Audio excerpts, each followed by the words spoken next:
বন্ধুরা আজকে বানাচ্ছি টমেটোর মিষ্টি চাটনি। কে কে আমার মতন মিষ্টি চাটনি খেতে পছন্দ করো? তবে আমার ভীষণ ভালো লাগে। তবে কাঁচা টমেটো আছে না, সেই কাঁচা টমেটো কিন্তু চাটনি ভীষণ ভালো হয়। একটু রসুন পেঁয়াজ ওইসব দিয়ে না দারুণ লাগে। তবে যাই বলুন, এই মিষ্টি চাটনির সাথে জুড়ি মেলা ভার। কিন্তু মিষ্টি চাটনির সাথে যদি রুটি পরোটা ভাত আপনি যা খাবেন তাই কিন্তু মানিয়ে যাবে। তো টমেটোগুলো আমার ধোয়া ছিল, আর এখানে একটা কড়াই বসিয়ে দিয়েছি, দিয়ে দিলাম সামান্য সরষের তেল, দিয়ে দিলাম একটু সর্ষে দানা। এরপরে টমেটোগুলো দিয়ে দেবো।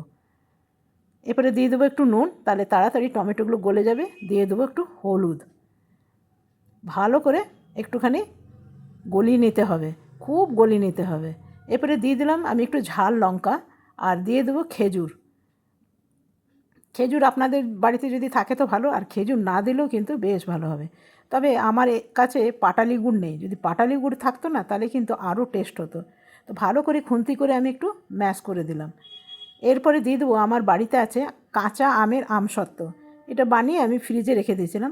তবে পাকা আমেরও আছে, সেটাও একটু দেবো। এই যে পাকা আমের আমসত্ত্ব, এটা টক ঝাল মিষ্টি একটু আমসত্ত্ব বানিয়েছিলাম। আমের দিনে না এরকম বানিয়ে রেখে দেবেন ফ্রিজে, সারা বছর কিন্তু এরকম চাটনি খেতে পারবেন। আর টমেটোগুলোর থেকে কত জল বেরিয়েছিল, টমেটোর জলটা শুকিয়ে এসছে, আর চাটনি কিন্তু আমার রেডি। এটা ডাল ভাত আর এই চাটনি দিয়ে কিন্তু ভাত খাওয়া হয়ে যাবে। আমার কাছে ভীষণ প্রিয় জানেন, আমার আর অন্য কোনো তরকারি লাগে না এই চাটনি যদি থাকে। তবে রুটি পরোটার সাথে বেশ ভালো লাগবে। তো এটা আমার হয়ে গেছে, চলুন এটা পেরে নামিয়ে নেব।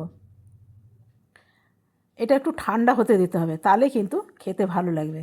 এটা বাচ্চাদের স্কুলও টিফিনে দিতে পারবেন। এই চাটনিটা আমরা টিফিনে কিন্তু প্রচুর নিয়ে গেছি, আর ততটাই ভালো, কাড়াকাড়ি হয়ে যেত টিফিনে জানেন। তো আজকে বন্ধুরা আজকে আমি এইখানেই শেষ করলাম। যদি ভালো লাগে একটা লাইক করবেন, সাবস্ক্রাইব করবেন, আর আমার পাশে থাকবেন। Bye bye.